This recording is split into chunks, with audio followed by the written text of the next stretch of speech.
tuguhaye ikaze kuri YAMUHE Tv, urwego rw'igihugu rushinzwe uburezi bw'ibanze REB ruramenyesha abantu bose bifuza akazi ku myanya yo kwigisha, abantu bose bifuza akazi ku myanya yo kwigisha, yego nkuko muri kubibona, staff teaching no mu buyobozi bw'amashuri administrative staff mu mashuri y'incuke, abanza n'ayisumbuye bafite impamyabumenyi zisabwa ko hari imyanya yashyizwe ku isoko, bityo bakaba bashishikarizwa kwihutira gusaba akazi banyuze mu buryo bw'ikoranabuhanga mifotra e-recruitment guhera uyu munsi ubwo n'ejo hashize ku itariki ya 12 kugeza ku itariki ya 20 Gashyantare 2026. Urutonde rw'imyanya ipiganirwa murarusanga ku mugereka w'iri tangazo no muri system ya mifotra. Usaba akazi agomba kuba yiteguye gukorera aho ariho hose mu gihugu haboneka umwanya. Icyitondero: abakandida bafite tuhumu igaragaza ko barangije amasomo yabo bemerewe gutanga ubusabe bwabo job application, ariko bakazajya mu kazi bamaze kwerekana impamyabumenyi z'umwimerere original certificate cyangwa se degree. Tubifurije amahirwe masa. Bikorewe i Kigali kuwa 12 z'ukwezi kwa 2 2026.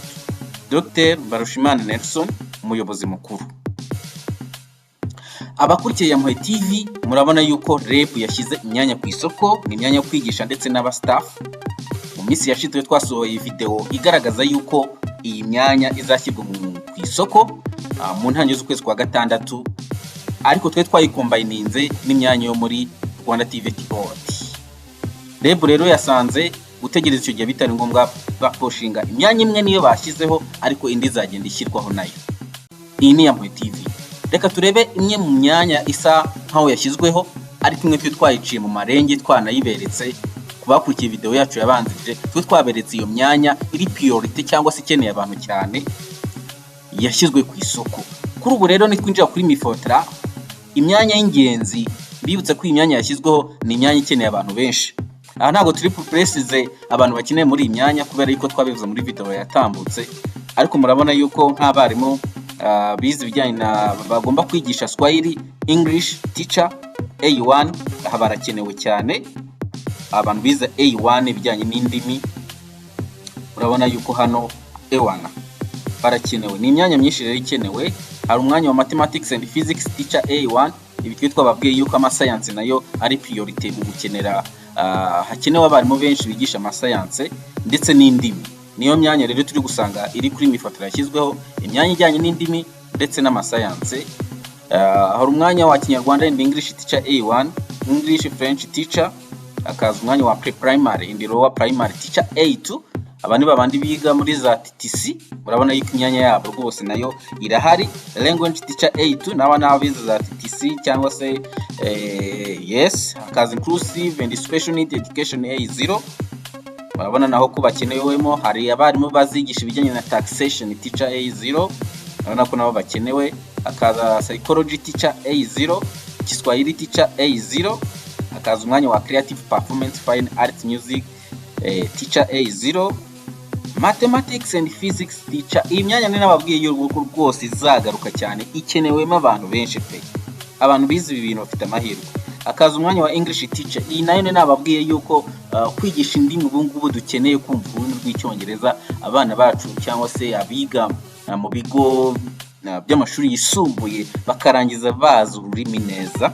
Akaza education psychologist, aba nabo barakenewe. English and Kinyarwanda teacher.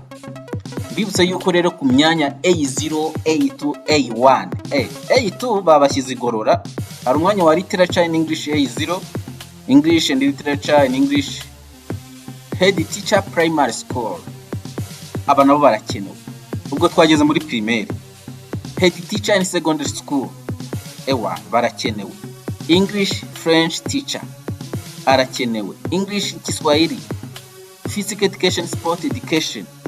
Noneho dore ya myanya y'abantu bakirangiza we, patron A2 kuba bama patron na matron.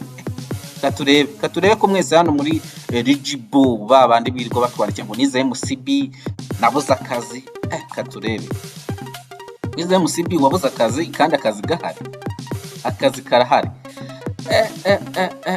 hano badufunze ubushize bashyiragamo abantu bize science no bashyizemo TTC no primaire normal primaire pedagogie general abantu bize za MCB cyangwa mu science mube mwihanganye mwongere degree ndabona byarakaze kujya gushakira muri REB kabisa cyangwa mwongereho ka post graduate cyangwa se mushyire training mu education naho ubone ndabona ku bantu bize science gusa kera abantu twahongeraga muri REB ngo tugiye kwigisha ndabona barakaniye birakaze. Hari imyanya ya accountant secretary A2 reka turebe imyanya secretary A2 basaba ikira reka turebe certificate in accounting aho nta kibazo niba warize accounting kimwe ni imyanya ya matron nabyo ni the same nabira twabonye hejuru kuba warize normal primaire TTC pedagogie generale. Hakaza umwanya wa deputy teacher in charge of discipline, deputy head teacher in charge of studies. Yes, iyi niyo myanya rero abashe kujya kwisoko kuri REB Rwanda Education Board. Reka dutegereza no mu misiza ira deadline yo mu kwa gatandatu nabahaye imyanya yose baramaze kujya kwisoko.